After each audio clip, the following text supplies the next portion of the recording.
Thus may the presiding demigods of these three worlds kindly show their mercy upon me. Indeed, Maharaj Kadvanga was able to achieve the spiritual world in a single moment.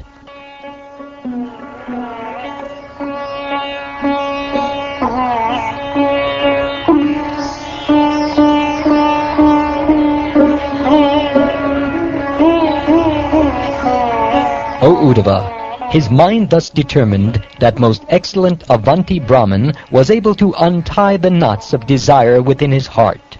He then assumed the role of a peaceful and silent sannyasi mendicant. He wandered about the earth, keeping his intelligence, senses, and life air under control. To beg charity, he traveled alone to various cities and villages. He did not advertise his advanced spiritual position, and thus was not recognized by others. O kind Uddhava, seeing him as an old, dirty beggar, rowdy persons would dishonor him with many insults. Some of these persons would take away his sannyasi rod, and some the water pot which he was using as a begging bowl. Some took his deerskin seat, some his chanting beads, and some would steal his torn, ragged clothing. Displaying these things before him, they would pretend to offer them back, but would then hide them again. When he was sitting on the bank of a river about to partake of the food that he had collected by his begging, such sinful rascals would come and pass urine on it, and they would dare to spit on his head. Although he had taken a vow of silence, they would try to make him speak, and if he did not speak, they would beat him with sticks. Others would chastise him, saying, "This man is just a thief." And others would bind him up with a rope, shouting, "Tie him up, tie him up." They would criticize and insult him, saying, "This man is just a hypocrite and a cheat. He makes a business of religion simply because he has lost all his wealth and his family threw him out." Some would ridicule him by saying, "Just see this greatly powerful sage. He is as steadfast as the Himalaya mountains. By practice of silence, he strives for his goal with great determination, just like a duck." Other persons would pass foul air upon him, and sometimes others would bind this twice-born Brahmin in chains and keep him captive like a pet animal. The Brahmin understood that all his suffering from other living beings, from the higher forces of nature, and from his own body was unavoidable, being allotted to him by providence. Even while being insulted by these low-class men who were trying to effect his downfall, he remained steady in his spiritual duties. Fixing his resolution in the mode of goodness, he began to chant the following song. The Brahmin said, "These people are not the cause of my happiness and distress. Neither are the demigods, my own body, the planets, my past work or time. Rather, it is the mind alone that causes happiness and distress, and perpetuates the rotation of material life.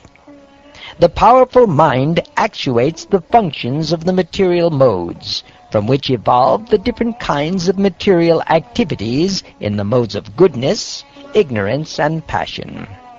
From the activities in each of these modes develop the corresponding statuses of life. Although present along with the struggling mind within the material body, the supersoul is not endeavoring because he is already endowed with transcendental enlightenment. Acting as my friend, he simply witnesses from his transcendental position. I, the infinitesimal spirit soul, on the other hand, have embraced this mind, which is the mirror reflecting the image of the material world. Thus I have become engaged in enjoying objects of desire, and am entangled due to contact with the modes of nature. Charity, prescribed duties, observance of major and minor regulative principles, hearing from Scripture, pious works, and purifying vows all have as their final aim the subduing of the mind. Indeed, concentration of the mind on the Supreme is the highest yoga. If one's mind is perfectly fixed and pacified, Then tell me, what need does one have to perform ritualistic charity and other pious rituals? And if one's mind remains uncontrolled, lost in ignorance, then of what use are these engagements for him?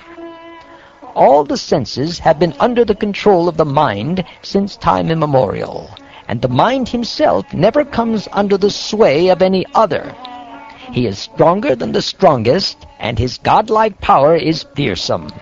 Therefore, anyone who can bring the mind under control becomes the master of all the senses.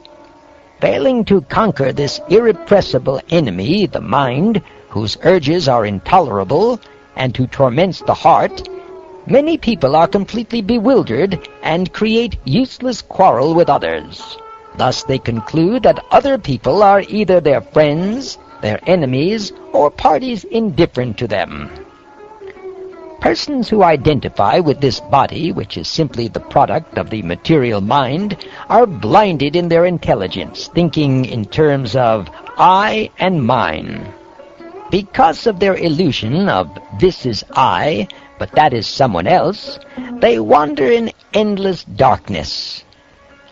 If you say that these people are the cause of my happiness and distress, then where is the place of the soul in such a conception?